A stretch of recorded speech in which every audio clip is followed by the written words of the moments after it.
疫情等候，航空业的景气开好，航空公司营收佮利润拢创历史新高。华航是加发年终奖金，华航嘛调薪也毋过中营航空企业工会甲中营航空员工是真不满。因讲中营趁上济也毋过拢无要甲员工来分享，所以今仔早起去公司抗议。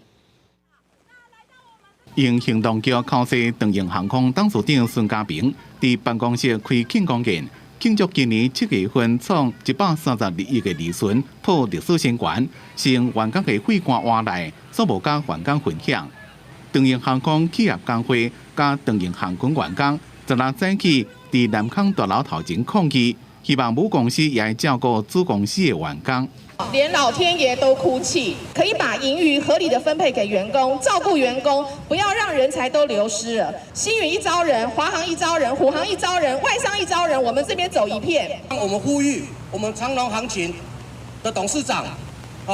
不要再当小弟了，你也是赚钱的公司，希望你能够跟长荣航空去争取我们航勤员工有应有的福利跟调薪。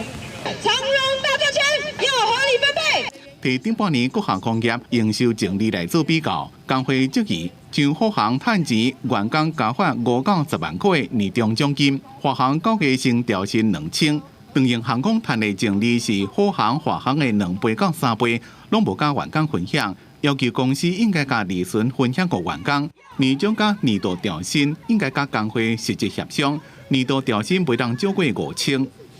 其实不只是空服员离职率非常的高，包含机场地勤，根源就是公司不愿意拿合理的利润出来分配给员工。中营是发声明讲，具有永续经营的理念，除了善尽照顾员工的责任，也愿意共享经营的成果。依照公司的作业规划，互员工上适当的奖励。除了定期检视员工的薪资福利，也依照年度的营运绩效加员工的表现发年终奖金，并且伫过当年依法加发员工薪水。记者综合报道。